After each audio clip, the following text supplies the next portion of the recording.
It's the bacon, egg, and cheese show with Lady Love, Bad Bunny, and I go by Miss Lissa. We gon' wake that ass up. It's the bacon, egg, and cheese show. And cheese show, we give you what you need, yo. You need, yo. Every 3 times a week, yo. It's the bacon, egg, and cheese show.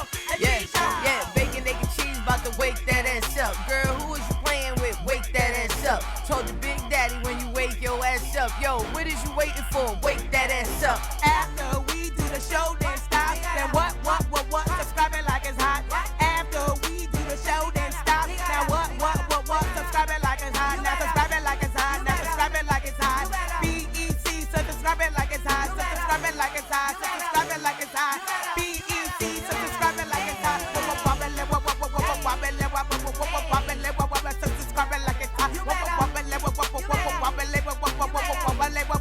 Subscribe it like it's hot. It's the bacon, egg, and cheese show, baby. What's going on? How y'all feeling today? What y'all got planned for the weekend? I have a show that I'm hosting at the Grizzly Pear on Sunday. That's a comedy show for everyone. I'm a comedian who's sometimes offensive, but it's okay. You can come to one of my comedy shows. Sunday, I'll be at Grizzly Pear. Saturday, I'll be in the stand. I don't know if I'm going to be performing, but I'll be in the building supporting other comedians because you have to be the support that you want. Don't forget, Kings versus Queens is coming up. Bab will give you that information. And if there's any sales at the Lucky Enterprises, then Lady Luck will let you know that as well. But you can go to my website, MissLissaKnows.com, where you can get this t-shirt, this hat, and so much other things. And you can learn more about me as well. And now back to you, ladies. Babs, where's the event at? People asking where's it going to be. North Carolina. What? Charlotte? We thought we was going to be back in NYC. Charlotte is fire. I have family in Charlotte. Like a helicopter. North Carolina, throw your hands up. Shout out to everyone in Charlotte. I have family out there, so I'll definitely make it my business to support Babs, and you should do the same. And don't forget to also hit Lady Luck's link in her bio where you can check out everything that Lucky Enterprises has to offer, from CBD to music placements on television shows. All that. We out here rocking.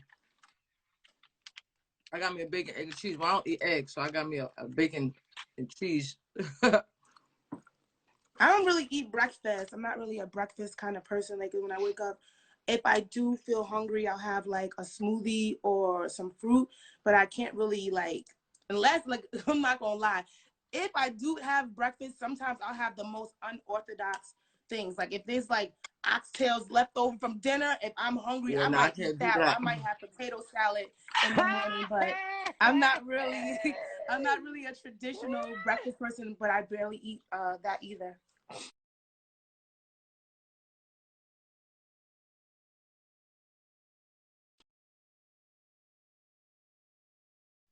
Oh, I know, but before she froze, I thought she said something. No, she said I can't do that. Yeah, that's too heavy. No, that's what I'm saying. It's not like it's something I do every day, but I can definitely have the most weird things like for breakfast. But today for breakfast, we might have bacon, egg, and cheese with a soda on the side. We got a soda as on the motherfucking side. The soda is on the side. A little chicken's brunch. You got chicken noodle soup with the bacon, egg, and cheese, and a soda on the side. Welcome. What's good, guys? You good? I heard you talking about your unorthodox breakfast. You like oxtails for breakfast too? No, girl. You can't have potato salad I'm not for a breakfast person either, but if I wake up at any time, it's like I'll eat whatever. But oxtails is super heavy. Nah, I'm not having a whole oxtail meal, but I'm one of the people that like you'll pick at. I'm like that too. Like it's not like, oh, I just gotta have waffles or eggs. I could eat whatever. Yes, like you can have oxtails and grits. See, now you making it make sense, Bianca. Okay. My girlfriend. I'm crazy about mushrooms, so my girlfriend made me grits with mushrooms one morning. It was rocking. So if you have 11 girlfriends, get that. But I'm not a breakfast.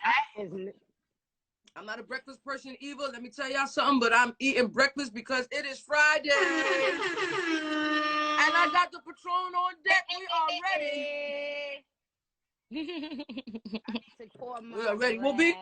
Welcome to the Bacon, Egg, and Cheese I Show. know y'all was gonna be having Patron this early. We're not. I'm having water. Don't worry, baby. Yeah, Well, me and well, I'm on mommy duty, so that's out the question. What kind of duty? See? Mommy. She on mommy duty because your son is young. See, my son, so it's how old is he? He 8. Oh, yes. I can't wait till you have an 8-year-old. My daughter's going to be 13 this month. So shout out to all the MILFs, all the moms, independently living fab. I have coined the term. I've changed the meaning of MILF. And you can check out my column, The MILF Manual, exclusively on Hello Beautiful after the show. Now, how has mommying changed you? We're going to get into your journey, but everyone knows who you are. You've been on so many different television shows. You are a pop culture staple with your song. You have your award from the Soul Train Award. So now that you are a mom, how has that changed you? I think it just gave me a lot more patience. I'm still me, you know, I still am exactly who I am. Everybody's like, you know, being a mom calmed you down. I'm like, no, it actually made me more like overprotective, more of a mama bear. Like, just, you know, I have the stigma, like this whole thing on me, like I always pop off on people, I'm always crazy, I'm always fighting, but that's the perception that they showed of me on TV. They never showed anything else. I mean, that is a part of me. I am like that because I'm from the hood. It is what it is, but I'm about to say. No, I am, of course, if somebody, that's like, if any of y'all on here, you gotta keep it 100. If somebody that you don't like come in your space, it may be a problem, but you're not gonna always try to be in a negative space or be around people that's gonna put you in that, you know, in that sense. So it's the thing is, when you're on reality TV, they, you know, if you're on reality TV and they put you in a certain circumstance, it is what it is, and that's all they showed, that's all they portrayed about me, and I really didn't care because at that time I was younger. I didn't have a kid. I didn't have nothing to lose. I didn't have an image to like really care about. Now, like, I'm a mother, and it's levels. Like my you want to son be more of a role model now? Yeah, my son is gonna grow up and be like, oh, your mother was wild, but it's like, okay, that's before I had you, you know. No, you know, it's okay. Right. We had a discussion with my mother last night. Me, my mother, and my girlfriend was sitting around, and my mother was wilding, and I was 13 years old. My mother was still beating bitches up in the bar, and I was 13 years old. So we're talking about that. She's a Christian now. She's a wonderful Christian lady now, but she was like popping off. She was like, I'll fight all 3 of you bitches. You know what I mean? Before she But found see, you. no, that's what I'm saying. I'm not saying when my son is 13 that I might not pop it off, because that's, if stuff comes to that, it happens. But I'm not looking for problems. I'm not starting problems. I'm not just putting myself in positions where it's just problems to occur. Like, on being on reality TV, sometimes they only put you in them circumstances. Like, I always try to tell people when I do interviews, they never put me in a different light. They never had me with my family. They never had me with friends I really know. They never put me in a different type of light. They only put me in situations with people I had real beef with in the streets before the show. So that's all you could see. Well, that's what the reality TV show's about. That's what they love. But that's what it is about. But it's still, they had other people with their family. Cardi had her sister. Yandy had her family. People had other storylines. I had literally one storyline on each season. But why do you feel like that was? What do you feel like kept them from allowing you to broaden your story? I mean, I don't know. I always asked. I was like, let me bring my sister on the show, or, you know, let me bring my boyfriend on the show, or, you know, let me bring people I actually know on the show so I can have a different light, because I know my fans that actually follow me, they know it's more to me than what is seen on TV. But people that only know me from that show only seen that, and they like, oh, she's problematic, or oh, she's always fighting, you know. So me having the baby, it made everybody feel like, oh, she's calm now, she's not acting crazy. But that wasn't the case. They from the beginning. Everybody. Wait, let me say something real quick. You know, because I was about to say, you know, you paved the way for this reality TV stuff. You know, you the goat of this. So I was trying to hear what that was. No, so that's bad saying let them fight. Yeah, so you already exactly. You already know what it really is, like, you know.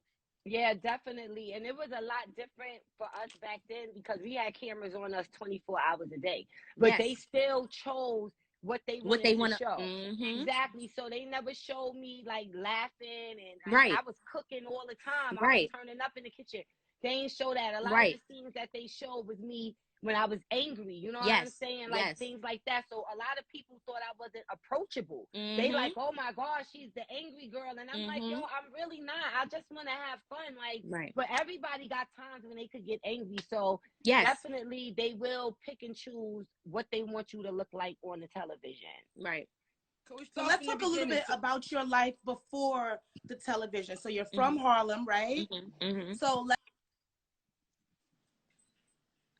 Your phone, her phone went in and out. Now people be calling. Oh, they calling you. I hate when they do Bianca, that. Bunny, you I was heard? like, I hope nobody don't call me because it's gonna mess the somebody sound that up. watches the show. Like, don't do this. You've been a guest on this show. I don't want to air you out. Do not call me during these hours. I'm talking to Bianca Bonnie, and I want to get to know her before Love and Hip Hop, and also. And I just want to say, Marriage before we Boot Camp. get into me, I love this whole female power, this whole unity thing y'all got going on with this, because I like when, you know, females could get together and actually do things, because people always make it out to seem like everybody's so catty and nobody gets along, and it's no, like, the female empowerment thing. And like, I'm really all for that. Don't get it Yes, twisted. girl, We but don't get along. We are catty. We don't get along. I'm talking about for the show. We don't. Nah, it's a joke. We don't get along. But nah, on some real shit. Like when you got good vibes and good energy and you real friends, sometimes you will disagree. But you gotta be able to voice that and move past that. Absolutely. And rock out with each other. So I love them, even though I can't stand them. I still love them. You know. That's but you gotta appreciate real people and not yes men. Because if you have people around you that's always riding your wave and saying yeah, then you got people around you. I be telling you, Luck. Listen, I be telling Luck all the time. Her friends are not her friends. I be like, yo, those not your friends. They just happy to be here. You see why I don't like these bitches? Happy to be here, bitches. You see how she said these bitches? They just I ain't happy say to nothing. be That there. be the problem. I ain't even say nothing. And until she get that through her skull, we gonna have a problem. Cause that skull thick. Right. Yes. Take off the hat so they can see how thick that skull is. I ain't saying it. Yo, nah. Now Bianca. Okay, yes. So you were saying, I am Miss Lissa. You do not know me. Of course, you know. I'm light skinned. You know, Lady Love and Babs officially. Yes. We could sing together, but we can't talk together. Who's controlling the orchestra? Miss Lissa. So you already know Lady Luck and Babs. I am Miss Lissa. I just wanted to officially introduce myself. And like Luck said, we're going to get into you and your life prior to. So Luck, you can have the floor, baby. See what I'm saying? They treat me like this because I'm light skinned. But I just want to start from the beginning of your career, because everybody knows you rap, and you've had one of the biggest hits, and you control the whole entire summer. You know, everybody out there doing the dance, everybody doing the song. Instagram wouldn't even let us run the promo because they said that the song was too big for us. So yeah, hey baby, hi baby. Look at all that hair. Her name is Chosen, right? Yeah, the chosen one. Seven. Stop. I'm working. Oh man. Sorry. Okay. His name is Seven. I thought his name was Chosen. I'm sorry. Yeah, it's Chosen 7 days. Oh, that's his name. Mm-hmm. That's beautiful. That's like that Erykah Badu stuff. Like, yeah, my real name is actually the other Beyonce, but like it's like a lot. When I say my full name, it gets crazy. So yes, I get it. So can you tell us about the beginning? How'd you hook up with Webstar? How'd you guys put that record out, and the success of it? How did it feel doing that? And I always ask every guest out here. We'll get to the next question, but tell us how that originated. Okay, so basically, in school, I used to always write music. Like, I was in junior high school, I just always wrote music. I like to write poems. Like, I just like to write. I'm a writer. So my uncle, Drizzle, he made the chicken noodle soup beat. Also, my cousin is Charlie Clips. A lot of people don't know that, but I have background family of rappers. So I was hanging around Murder Mook, T-Rex. Like, I was young and always around all of these artists. And my uncle, the Drizzle, he had a group called Face Mask, and they would make music in my mother's living room, kitchen, like hang the microphone over the door and just like be recording and all of that. So he make the beats. His friends would rap. It's a rap group. And they would put me on little hooks of the song. I was like, I want to get on the song. They would put me on little parts. And then one day I was just like, you know what? I want my own song. Like, I want to get on my own song. So he was like, you know, no, you can't have this beat. I gave it to Clips. This beat is so, like, he would just give me the runaround. Like, you can't have this beat. Everybody took the beats. He did work with Max B, all these people. I'm like, okay, well, I took the beat. So Chicken Noodle Soup beat, I stole it from him. Then I took it. So Webb was in the streets. He was a big DJ. I just started doing my own networking thing. Like, I'm 14 years old, and I'm like, I'm just going to figure this out because I see who's popping in Harlem, who's getting stuff done. I don't know why my uncles and them been rapping, and they not out here in these streets, in the clubs, partying. I don't know. So I went to Webb because he was popular, and he was doing a party, like, every week. So he had all the hottest parties. Anybody who was lit in Harlem, like, in my era, was there. The Tiana Taylors, ASAP Ferg, all the popular people. So I went to Webb and I was just like, you know, I want to do music. Here's a song. I took him the song. I said, let's get in the studio and let's do this song. Not knowing, we did a bunch of other songs. So Chicken Noodle Soup wasn't the first exact song, but we did another song called Tone Wop. I did a song with Tiana Taylor called Boy, You and Me. I did a song with ASAP Ferg. So I was just doing songs with everybody in Harlem. But that one just happened to catch because Webb would play it at all the basketball games. And one day, DJ Enough was DJing at the Rucker, and he heard the song come on, and when it started raining outside, and the kids were still dancing to it. So they was like, what is this? Like, you know, what is this dance? So that was that mix show weekend of 4th of July, and I'll never forget because it was my birthday. And it was playing on the radio in the cab, like a yellow cab went by, and I'm in the street, literally like, oh my God, like one of those movie scenes. Like, I can't believe I'm on the radio. So after that weekend, I guess DJ Enough just had Hot 97 just playing it. And then it just went crazy. And after that, we got a deal from it, and it just, That's amazing. Or somebody in the comments said, who came up with the dance? I was always making songs off of dances that's already created. So it was a dance in Harlem that was already out. It actually was Chicken Noodle Soup, French fries with a soda on the side, but that was too long to fit in there. So I just took the French fries out, and it was a whole dance already. So like Tone Wop was a dance. I made a song about that. And any dance that was lit, Genie in a Bottle, we would just make songs about the dance. So I don't actually know who's the exact originator that created it, but I heard some kids from St. Nicholas Projects, but that was never like set in stone. You gotta make the Electric Slide remix then. Like, we need a new Electric That's what everybody Slide. keeps saying. Like, I was just about to say that because dance is popping right now. Yeah. You see all of, but now all of the hood dudes right is dancing right now. I'm glad that they finally stepped out of that box and made it like they was always so weird about it. Like, you know, this is bubblegum music, or if you dance, like, it's a problem. Like, I'm glad that everybody's into dancing again. Yes, and don't have to two-step. You got shout out to Bobby Smurder that's out here wilding right now. I want to make it rain on Bobby. Everybody feeling real good. Exactly. Right. And homeboy, I forgot his name, but I do follow him. He got big muscles. He wear the tight little shorts. Oh, yeah, He's dark yeah. and he be doing all of this all the time. Like, no, he really be dancing. Yeah. He really be getting crazy. Mr. Bam Handsome asked, why did you change your name? Now, of course, we all grow, and it's plenty of reasons with that, but what was the reason behind the name change? Well, Young B, I just didn't want to be labeled as young because it was all youngs and littles, and it was just corny to me. I never got a chance to actually pick my stage name. Like, I just got thrown in the industry, so it was nothing was ever planned. Like, you know, some people really plan their career and they really say, this is who I'm gonna be, this is the song I'm gonna work with. I never got to do that. I literally made a song for fun, and then they was like, what's your name gonna be? And I'm like, I don't know. So the song '03 Bonnie and Clyde, Jay-Z said Young B, cruising down the west side. My friends used to always say that. So I was like, all right, I'm going to just do that because I literally only went by Bianca.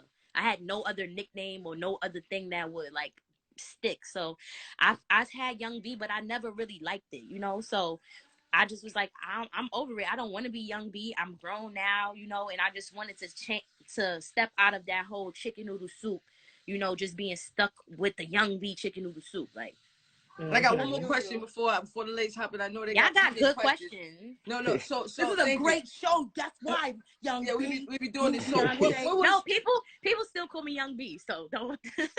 No, I called you Young B, the new Beyonce, because you said, look for me. See, I just gave you. We both are Beyonces. You heard? I'm Michelle. So what hi baby. So my next question would be, what was the craziest moment? Like, I know some Mad Lion told us his crazy moment was when he was over in Brazil and the show got canceled, but everybody was outside. Or, you know, some people would say the biggest concert that they did. I know somebody said Summer Jam. She said the cab was playing it and when it drove by. Right. That was I know that was the first moment that she heard it, but that was a good moment. I had like 3 crazy moments. So one crazy moment was I did the Lisa Ray was married to the prime minister, so I did the first carnival in Bermuda.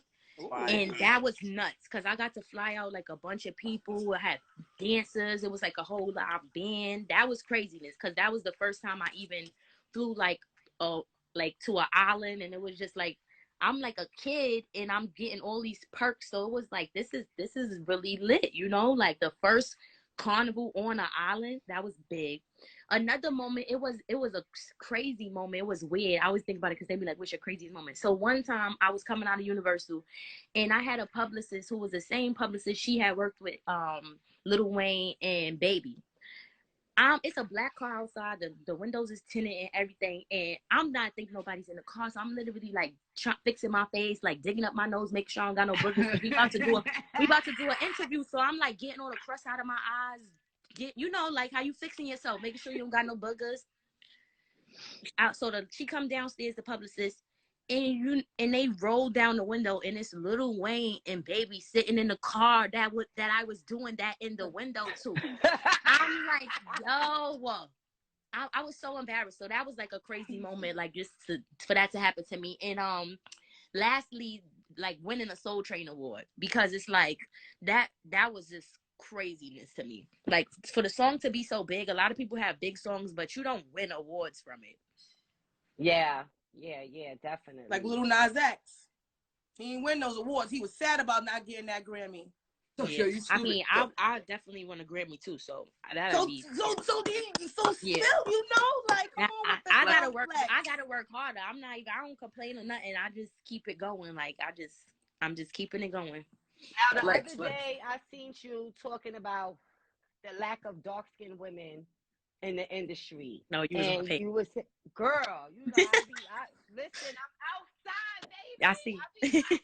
Yeah, so you were saying, like, you know, you was watching videos, and every video that you watch, it was just like, you know, another light-skinned girl. And I've been saying for a while, where is another one of you, love? I said for a while, where is the next Foxy Brown? Right. You know what I'm saying? I'm like, because I haven't seen one pop since like Foxy. You know, right. Y'all don't claim Megan Thee Stallion? No, I mean, she's not. We talking about like chocolate brown that's represented for the chocolate. Hold on. Now, it's a lot of girls that they're in the industry and they're doing good. But we're talking about mainstream, like how Cardi B popped off or how Nicki Minaj popped off. We're talking about that mainstream level of that, winning the Grammys and at all the awards and on all the red carpets. Even if it's there, we're not we're not seeing it on all the shade room and all the. It's not like really thrown out there. And I mean, even if it is Megan Thee Stallion, not saying anything against her, but that's one. Like we talking about more of it. Like when you watch videos, it is light skin after light. And I hate to say, because people try to make it seem like it's hate or it's colorism or it's this and that. No, I just want to see more of representation of me, even darker than me. You know, it's never none of that portrayed. And that's why I even started really going harder in the music industry, because when I watch videos as a kid, when you watch movies as a kid, when you watch commercials as a kid, I never really seen that depiction of a person that looks like me or is on that status, like, you know. That's true. Yeah, and I see people in there saying JT, and shout out to JT. Right, but we talking about she's in a group. Yeah, she's solo artist. Yes. It's still a 1% of the. And a lot of people don't understand that in her being in the group with Young Miami, they're using Young Miami to offset the fact that she is darker complexion. So they added a lighter skinned girl to balance it out. and I don't mean to cut y'all off, I've seen lots of negative comments about JT and how they say, oh, she changed her face and all of this when she got money and she was ugly before and all of this. So we have to go through so much, even being dark skinned. You know, she talked about it as well. Like people coming at her saying this, and I love JC because I had a freestyle and she commented under it. So yes, I was like, thank God the City Girls came out. I was happy to see artists get that far and be mainstream and actually doing stuff with Drake and those type of people, because you don't see that. And that's like, okay, if they're doing it, then that means it is an opportunity for me to get there, because it was a point in time I came out before Nicki Minaj, and it was a point in time when I was like, I don't think I'm ever gonna be in the industry, because it was a window where not one female was out when she was out. And then females started coming out just recently. In a couple of years, there's been a window where a bunch of females are out now. So now it's like an open door, but it wasn't like that for a while. I've been doing this for 15 years now, even though it seems like it's because you were so young that people don't understand that you've been. Shout out to Remy. Remy's out here knocking doors down. Now Remy is the GOAT already, though. She's not my age group. You know what I'm saying? Like she's already up there, but she's still not. She's not. I can't explain what I'm trying to say. They don't give her the same recognition. Exactly. They don't give her that same attention. She's not on that platform that they should be putting her on that platform too. Like I be telling her, like, you need to be at everything. Me and Remy, that's my big sis. Like I'm talking about. Yeah, no. Like literally, you didn't know me and Remy squashed our beef, and you left me outside the strip club. Yes, I did. You left me outside the strip club. Y'all didn't squash it when she left you outside the strip club. No, she didn't know. No, it was early. It was early. I didn't know when y'all squashed it, but I know y'all squashed it. And I know y'all had something with the rap battle and all of that stuff from before. So I didn't know when y'all squashed it, but I know y'all squashed it, which is good, because like I said, I hate when if you putting her on blast for me. I told my homie, I told my friend, I said, when she come on the show, I'm gonna let her know she left me outside. But I love you. But I can't call people names. Oh, no, that's what you're talking about. It wasn't because of you. You know what it was because of? It wasn't because of you. It had nothing to do with you. It was with the 25 people that he was with.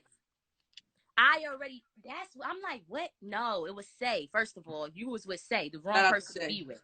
I already got a certain amount of people in the club, and he brought 25 more people. I didn't even know you was with him. You could have came in with me on your own. He don't got pull no strings. He don't have no say? Because Remy was in the club, and I was like, B don't know me and Remy. Oh, good. Okay, we're good. Okay, we're good. But I do want to all right, so we putting that behind us. I apologize, and next time I'll make sure you're good on my end without worrying about other people, because he actually tried to use you to get in. That's what it was. Say. Shout out to Top Boy too. We had a great time out there. You said you don't come outside much, but we was outside that weekend, and but you that was came before out like the baby. Once.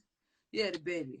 Okay. That was before the baby. So before the baby, when I was in Miami, I was always clubbing. I was always working. I was just networking and, trying to stay relevant as I've been doing all these years. But once I had the baby, I went into full mommy mode. Like I literally wanted to dedicate the first year of my son's life to being around him and with him, because I already know how this business is. I could get back on TV, stuff could take off, and then I could literally not see him for months at a time. Like I did a celebrity boxing match when he was 6 months, and I literally had to not be around him for like a whole month because I was training like Rocky. So it's hard, when you have children, trying to maintain a career, being an independent artist, being an entrepreneur, working for yourself, trying to make money, trying to stay relevant. It's all, people don't really know what it really is. Girl, they don't, Bianca. They don't. Trust me, I know. Look, both of them is like, shit is real out here, and we are working moms, you know what I mean, and not working entrepreneurs, working bosses. So it's not like auntie. You clock in. It's on a whole different level, and then you got the children, and you can't get this time back. This time is crucial. This time is special. I used to be in the club looking at pictures of my son in the club, like, I'm gonna go home, I miss my baby. Like, niggas like, oh girl, you wildin'. But real quick, before we jump off this topic, because since we brought up JT, I just wanted to shoot my shot. JT, I know that you and your boo be going through a lot of shit, and I want y'all to work it out. But just in case y'all don't work it out, I just want to let you know I'm here for you, girl. Holla at me. I'm here for you. All right, that's all I wanted to say. Hey, you gotta go for yours, okay?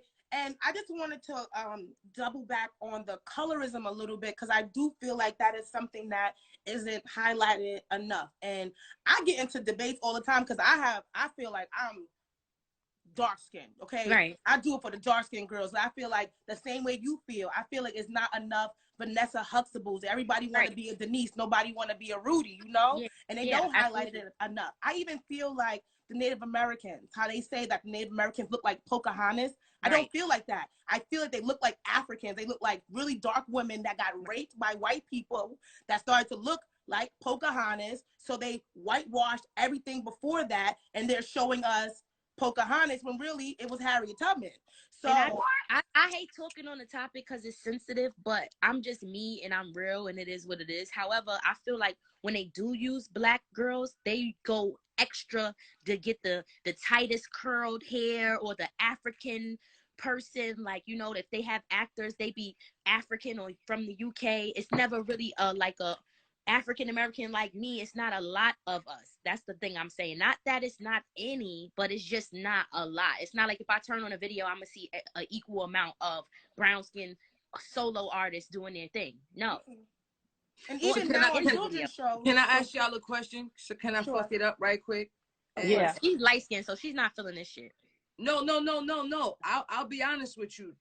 Every girl who ever wanted to fight me in school and who I had problems with was my melanin sisters. And you know what I mean? Like I know that there's issues that, you know, we have about the light-skinned women being in the forefront, but like, don't get it fucked up. We have issues too. And colorism is very real for us because like we get treated differently.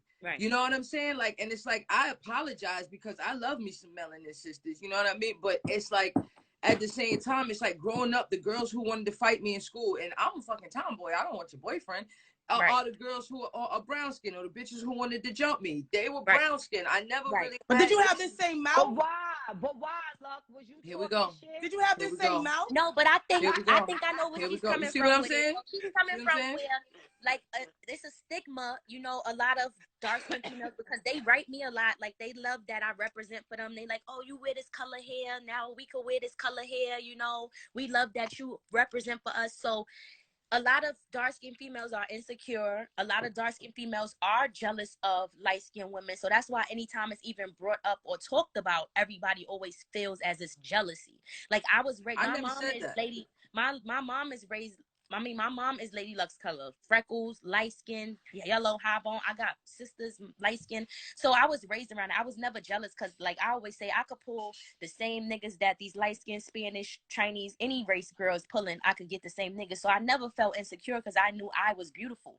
But not every black female feels that way. A lot of them feel ugly because the media in the world portrays black women as being ugly, like we're on the bottom of the totem pole. So that's what that was in high school and stuff. People probably was just jealous of you because it's even in movies, it was the jigaboos and the wannabes.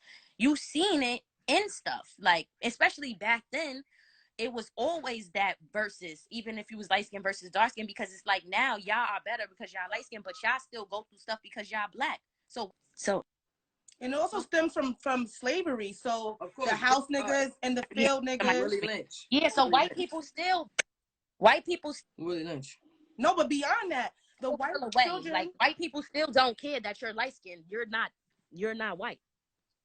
So and to whoever in the comments just said everybody's darker than me. Okay. Well, let me say this, Lady Luck. I would have never tried to fight you when we was in school. You know, I never had a problem. You would have tried to battle rap her? I would have tried. Listen, I tried to holler at all the beautiful women. I was not trying to fight the beautiful girls in school. Okay, I was like, don't mess with the light skinned girl. I was protecting them now. Okay, I'm holding them down. Well, speaking of protecting your light skin. Because wait 1 second. When they would be like, oh, she thinks she all of that, I would be like, she is all that. See, she said, somebody said in the comments, dark-skinned people are looked at by other people as Uggs, as other black people as Uggs. I don't know what they want. They want Uggs? Who want Uggs? No, like... I don't know what they talking about.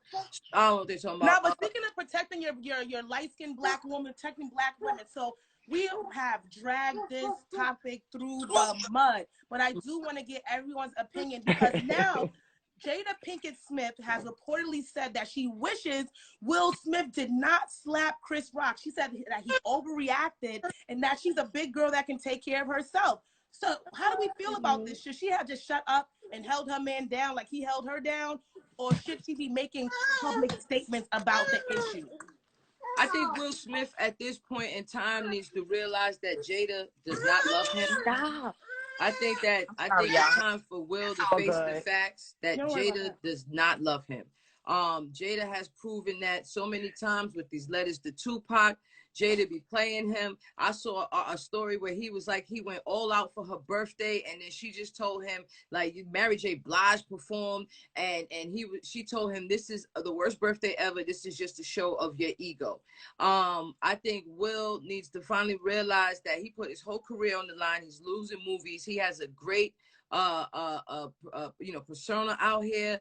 Everybody loves him, and I think that if she really said it, because they said that a source said it, if Jada really said it, I think that he needs to do the same thing and distance himself from her, and we will all back him up, say she was the toxic one, she's the one who made me do it. I think that Will, if she finally said something like that, it's time to leave her. You kept trying to keep up with her, having sex 3 times a day, and you just infatuated with Jada, and all of the things that she's done to you. I think it's time to leave.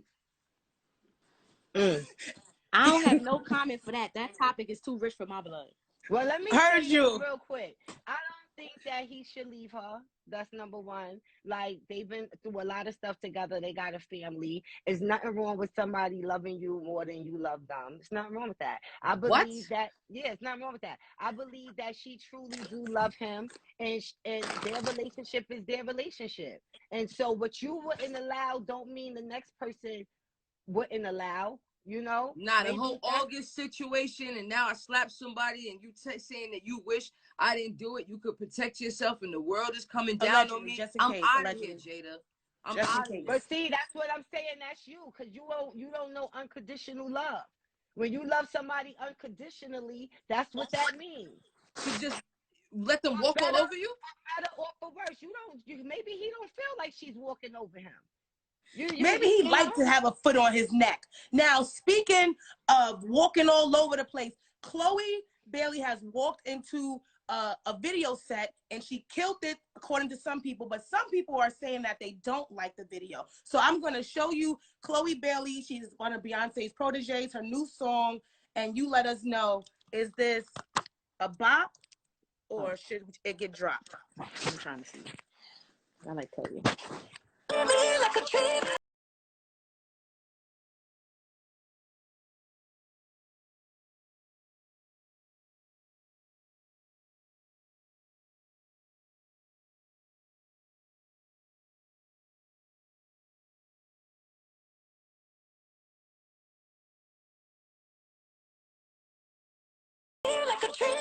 So some people are saying that it's too explicit and that it's taken away from her vocal talents. Like, it's definitely a song that most people are going to watch with no volume. So people are wondering, what talent is she actually showcasing? You play it again? Yeah, play that again, yo. Run that back. People always say, spin the block, spin the block.